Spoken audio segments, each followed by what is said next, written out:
Good morning, Ma'am Jonalyn Corpus. I am Eunice Bucsit from Section D. I am a student nurse from Mary Charles College. Today, I'm going to assess the skin, head, neck, eyes, and ears.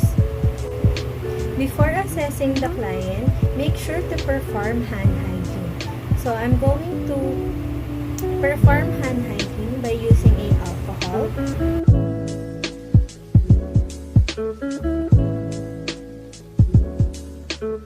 Good morning, ma'am. I'm Eunice Bucsit. I'm your student nurse for today.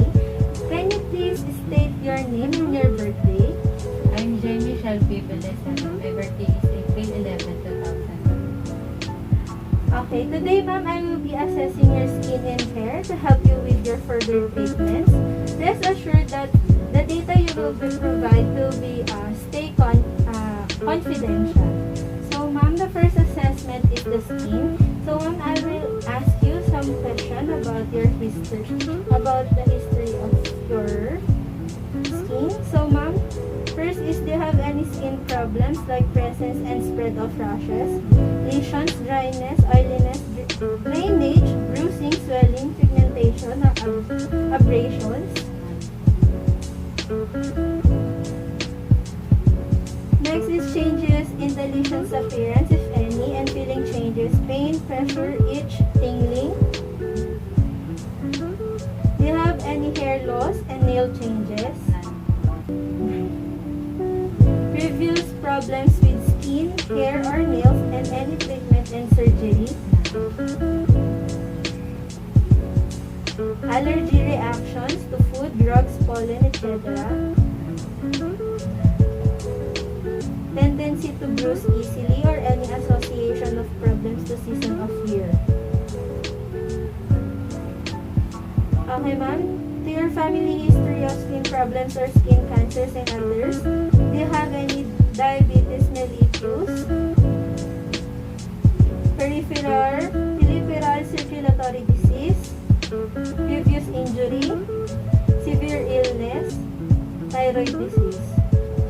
None. Exposure to sun or chemicals, how often? Daily care of skin, hair, and nails. Gumagamit po ba kayo naglo-lotion po ba kayo? Gamot or any home remedies? Usual diet and exercise pattern. First is note any distinctive odor. So, the patient has no any distinctive odor.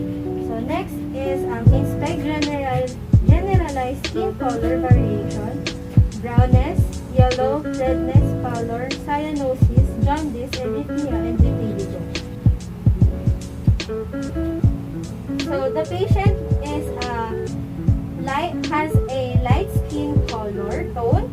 Inspect for skin breakdown, presence of pressure ulcer, use staging criteria. I'm going to check the patient's skin if she has any skin breakdowns.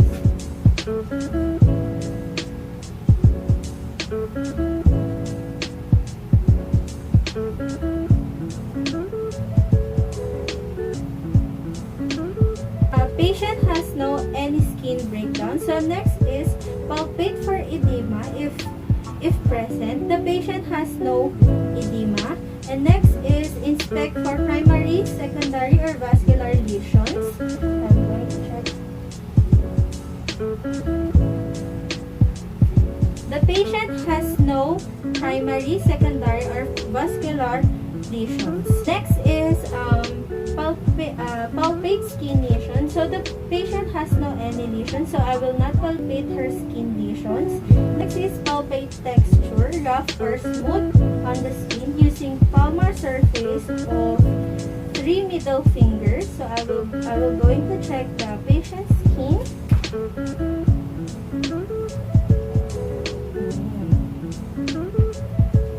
The patient has smooth texture of skin. And then next is palpate the skin temperature, if it's cool, warm, or hot, and moisture, dry, sweaty, oily, using dorsal side of the hand. Compare the 2 feet and 2 hands using backs of your fingers. I'm going to check the temperature of the client.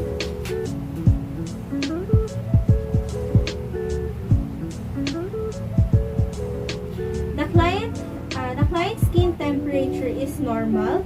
Is it warm? And has uniform moisture type of skin. Lastly is note the skin turgor, fullness or elasticity by lifting and pinching the skin on an extremity.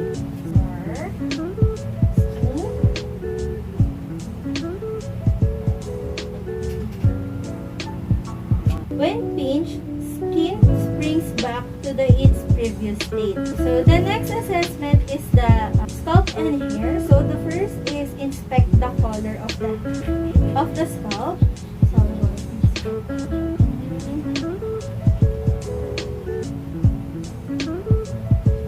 So the patient's scalp is color white. The next is inspect the evenness of the growth over the scalp, amount of distribution. So hair is evenly distributed. So next is inspect and palpate for thickness, thinness, texture, and oiliness.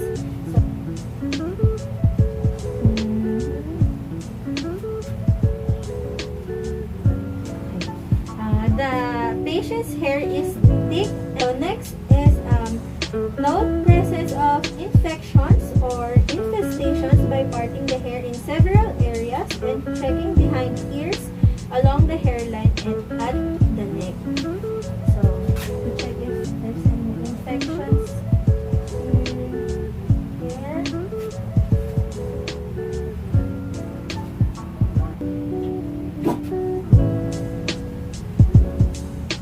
Patient has no infection and infestations.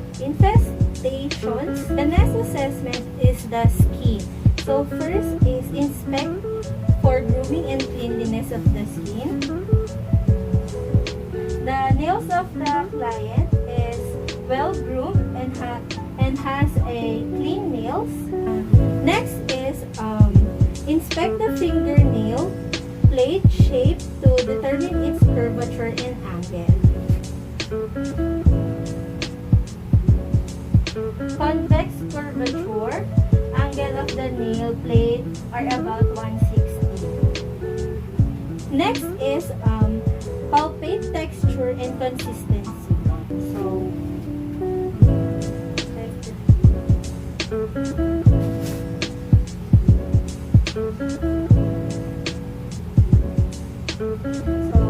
the nails is firm, smooth, regular, and has thickness uniform. Next is inspect tissue surrounding nails, its color and marking. So her nails is has intact epidermis. Next is test of capillary field.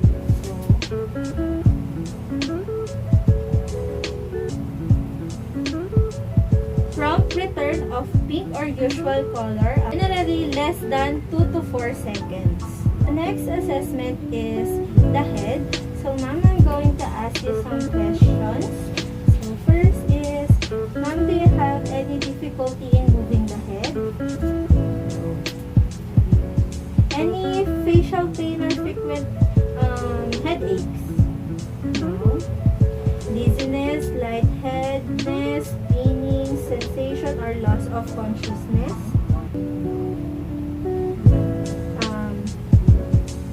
Previous head problems like treatment and surgeries, medication, therapy? Okay, for your family history, ma'am, do you have any family history of head cancer? Family history of migraine and headaches? Okay, for your lifestyle and practices, typical posture when relaxing during sleep or when working or studying at anong usually position pag nagre-relax or during sleep and when working or studying? Side. Okay.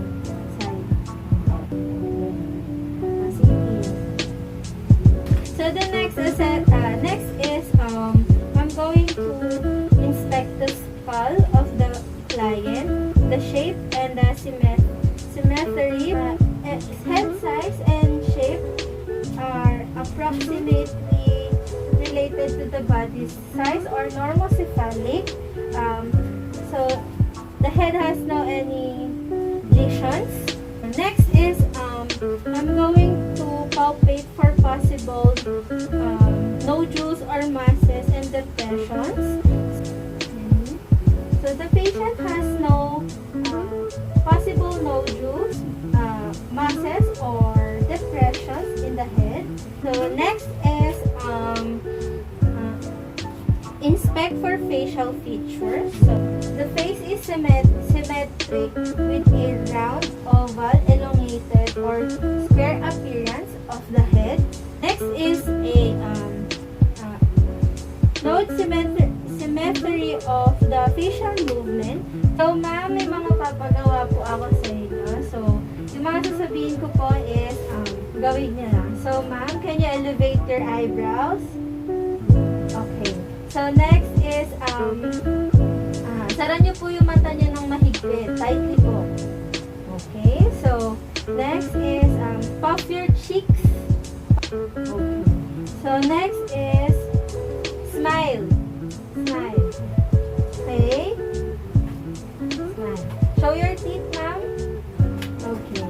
So there's no other movements on her face. Next is I'm going to palpate the temporal artery for the tenderness and elasticity. Okay.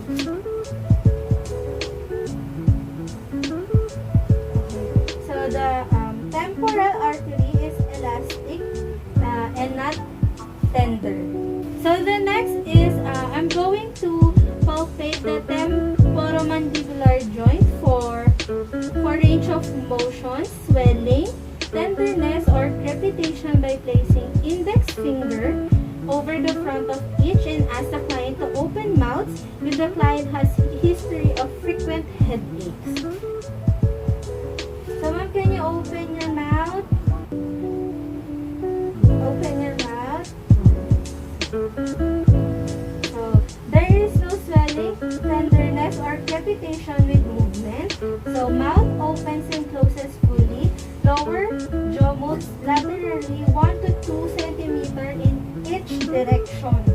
So ma'am, here's the documentation of my assessment. So the head is normocephalic without deformities and midline. Temporomandibular joint has full range of motion with no pain. Crepitus, clicks or pops on palpation. Facial structures are symmetrical without any dropping. No masses or lesions present. No infestation. So the next assessment is eyes and vision. So ma'am, I'm going to ask you some past histories, family histories, or current situation of your eyes. So first is is any recent changes in your vision, ma'am? None. Okay. Spots, floaters in front of eyes or blind spots, rings around the eyes. Trouble seeing at night, double vision, eye pain. Redness or swelling in the eyes. None. Excessive tearing or other discharge from the eyes. So ma'am, for your past histories, previous eyes vision problems like treatments and surgeries, medication, corrective lenses. Family history of eyes problems or vision. Yes. Exposure to chemicals, flying sparks. Use medication that can have ocular side effects. Corticosteroids, quinine, and rifampicin. Date of last eye examination. That's 29. Last 20. Have eyeglasses or contact lenses, sunglasses, are they worn regularly? So you have eyeglasses, ma'am? So the first assess is external structure. So I'm going to inspect your eyebrows for hair distribution and alignment and skin quality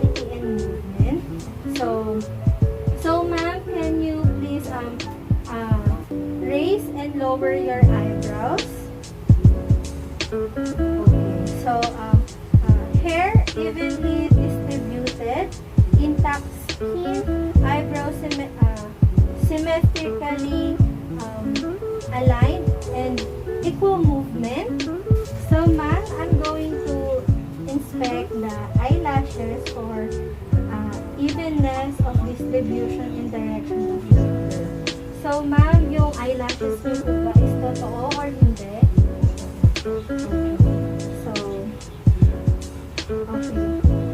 So the client's eyelashes is not artificial, and her eyelashes is curled slightly outward.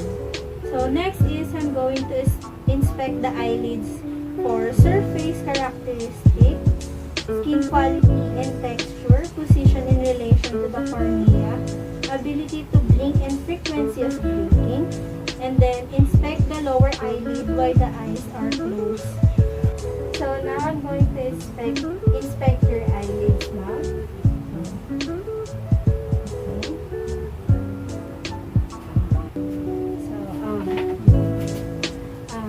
Skin has no discoloration intact, no discharge, lids closed symmetrically, approximately 15 to 20 involuntary blinks per minute. So she is bilateral blinking. So when lids open, no visible sclera about the corneas and upper lower borders of cornea is slightly covered. So next is I'm going to inspect the bulbar conjunctiva for color, texture, and the presence of lesions. So the bulbar conjunctiva appears in white color, and next is I'm going to inspect the palpebral conjunctiva. So the palpebral conjunctiva appears in pink color. So next is I'm going to inspect and palpate the lacrimal gland. So I'm going to use my fingertips and palpate the lacrimal gland.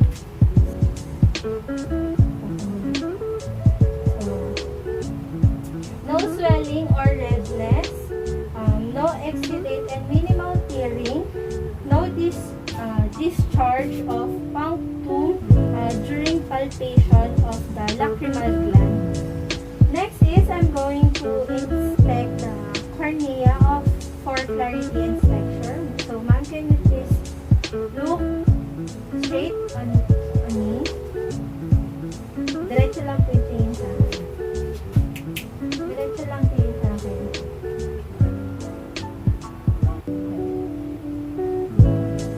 Okay.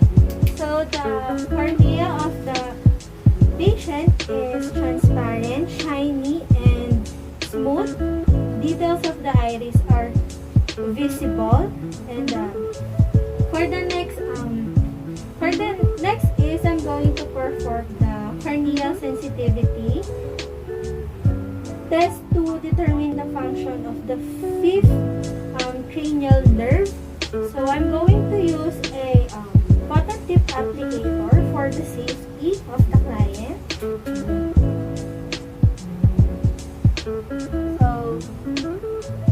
So the patient eyes is blinking when performing the cranial sensitivity.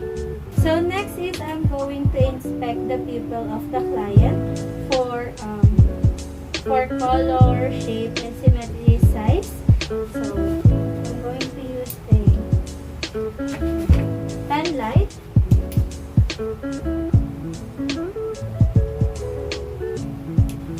So the patient pupil is black in color, equal in size, normally 3 to 7 mm in diameter, round smooth border, iris flat and round. So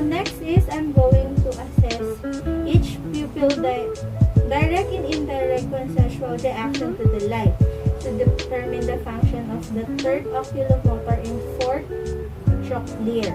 So, ma'am, look straight ahead o sa akin lang.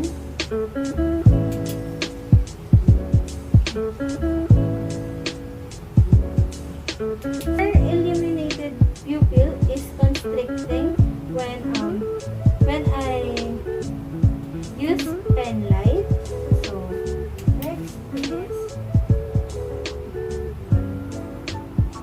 the response of the other pupil is constricting too.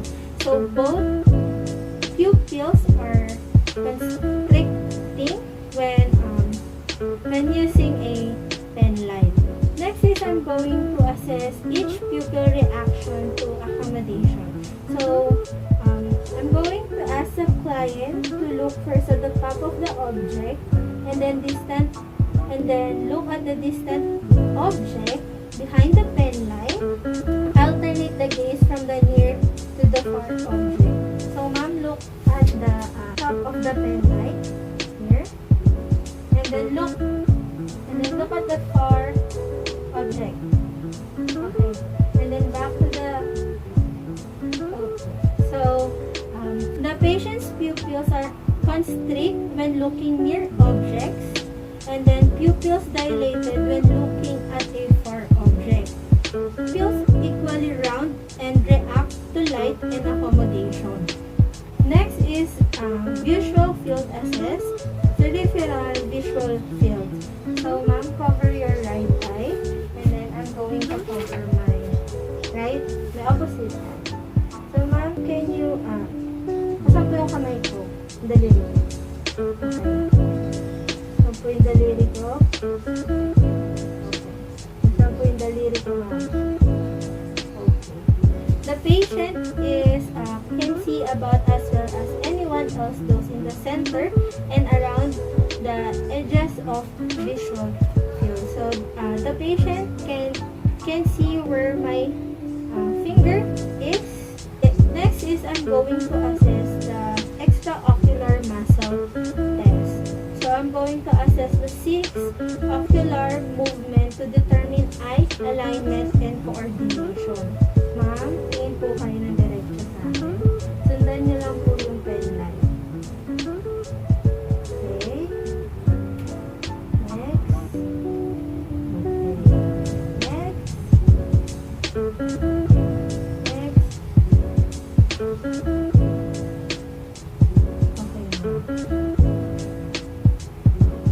The patient moves symmetrically in 6 fields of gaze.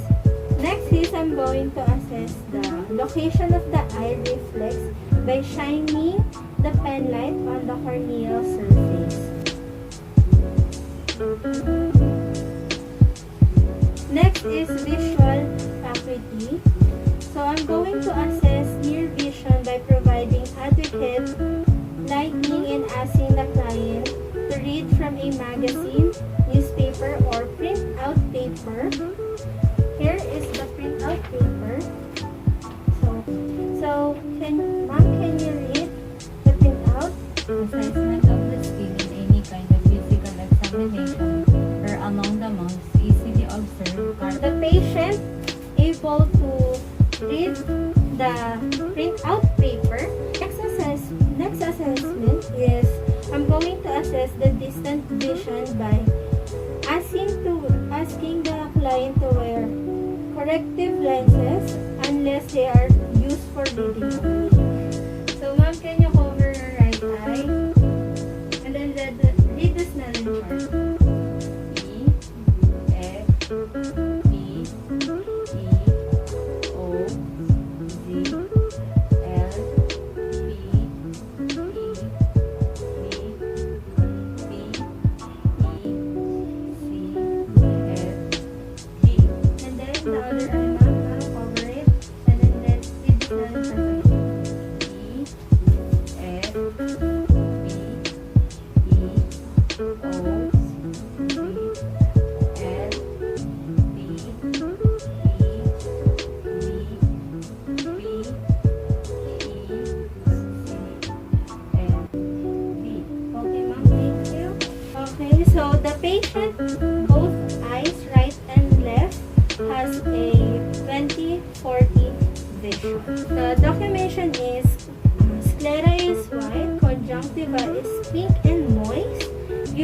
are rounded, equal in size.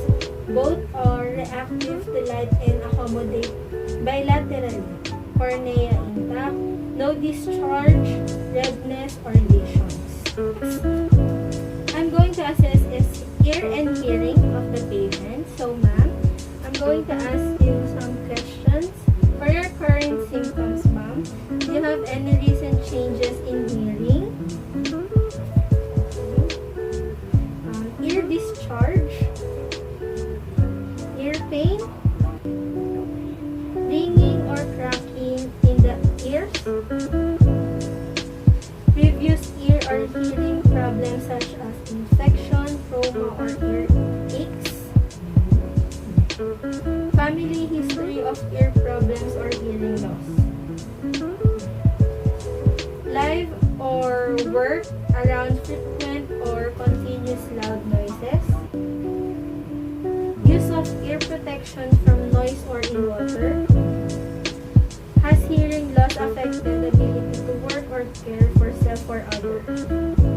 First is I'm going to inspect the auricles for color, symmetry of size, and position. So, going to check it.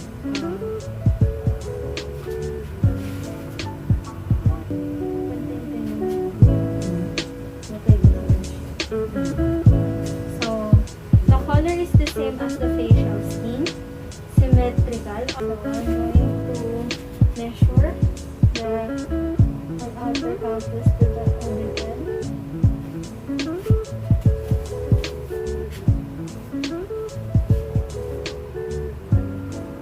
Auricle aligned with outer canthus of the eyes about 10 degrees from vertical. Next is I'm going to palpate the auricle for texture, elasticity, and areas of tenderness. Going to gently pull the auricle upward, downward, and backward.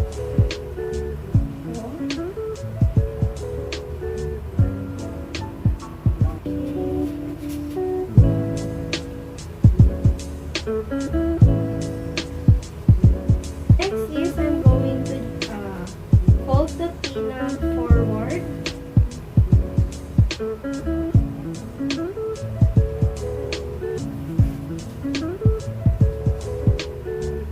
Next is I'm going to push the tragus.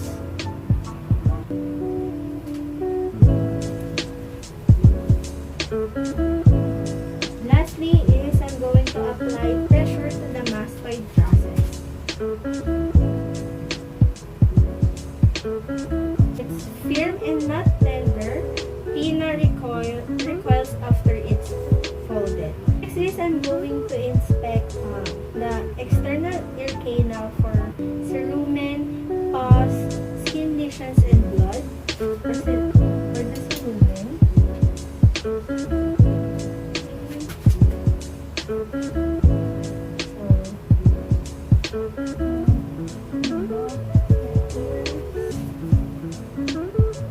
A patient's ear canal walls are smooth and pink, no cerumen in both ears, no skin lesions, and no blood. Next is I'm going to inspect the tympanic membrane for color and gloss. So, since I don't have a otoscope, the tympanic membrane is pearly color and semi-transparent. Next is gross hearing activity test. I'm going to assess the client's normal tone, voice tones. Can you hear my voice normally? The patient can hear normal voice tones. Next is I'm going to perform the watch tick test. So, ma'am, can you hear the tick of the watch?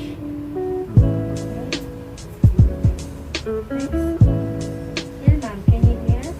The patient able to hear the ticking sound of the watch.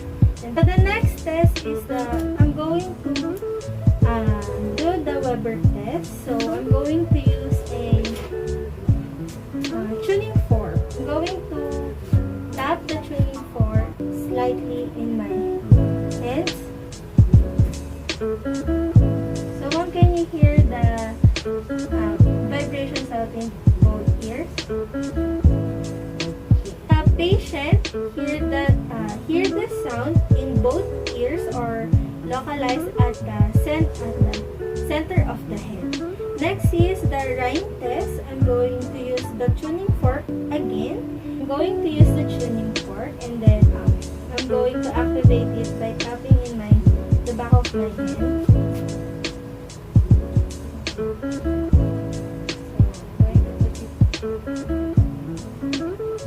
So ma'am, saan po ang mas malakas? Sa labas po ba or sa loob? Sa loob. Patient is ear conducted hearing is greater than bone conducted hearing. Lastly is for the documentation. So, no redness, discharge or swelling, and no signs of hearing loss. Next is I'm going to assess the neck and lymph nodes. So, ma'am, I'm going to ask you some questions about your past history and current situation. So, ma'am, do you have any lumps or lesions on the neck that do not disappear?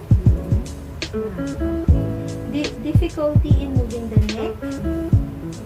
Neck pain? Previous neck problems like trauma, injury? Okay, ma'am. Family history of neck cancer? Do you smoke or chew tobacco? Amount, secondhand smoke? Typical posture when relaxing during sleeping and working or studying? Side position. Side? Also sit. Okay. Type of recreational activities? Exercise. Satisfaction with appearance? Yes. Next is I'm going to inspect the neck while it's slightly extended position for position, symmetry, and presence of lumps and masses. So,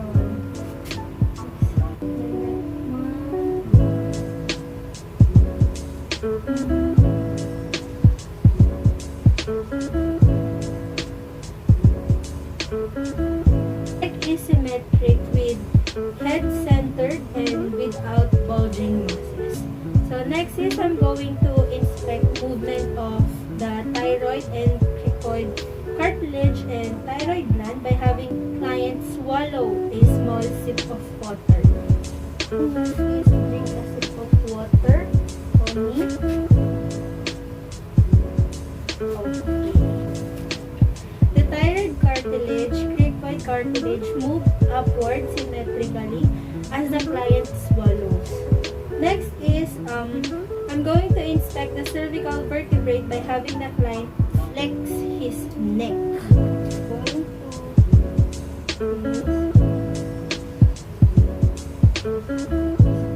C7 is usually visible and palpable.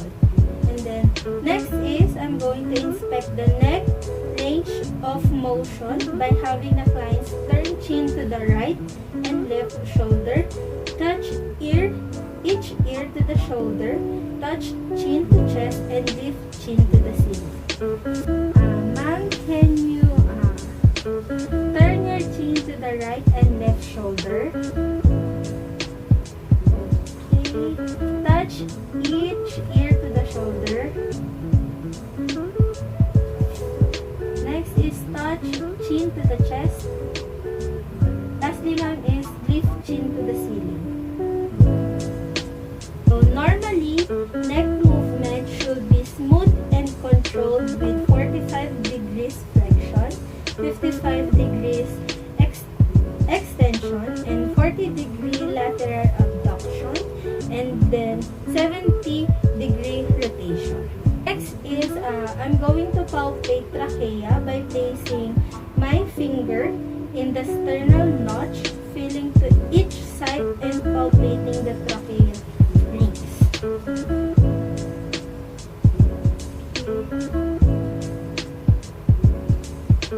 Trachea is in midline. Next is I'm going to palpate the thyroid gland.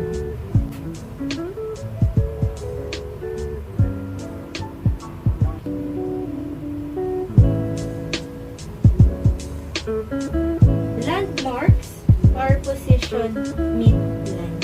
Next is I'm going to auscultate thyroid gland for root sounds if the gland is enlarged. Stethoscope to hear if there is any root sounds.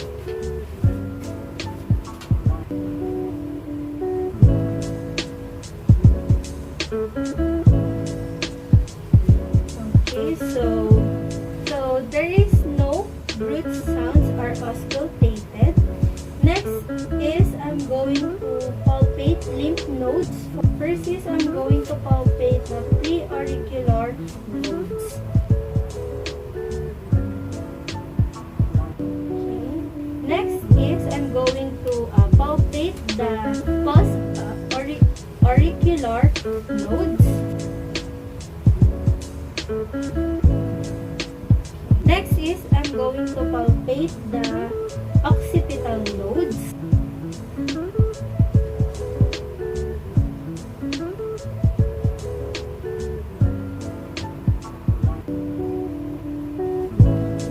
Is the tonsillar nodes.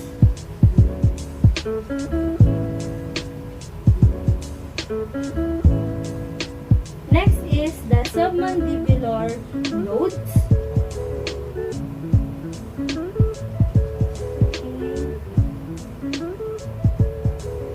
And then next is the submental nodes.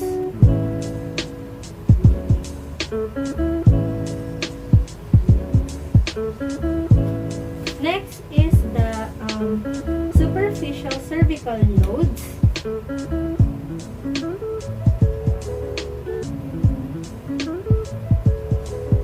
Next is the aerial cervical nodes.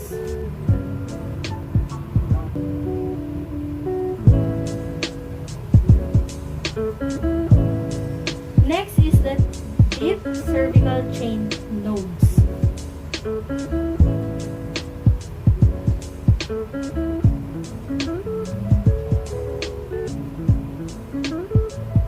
And lastly is the supraclavicular nodes.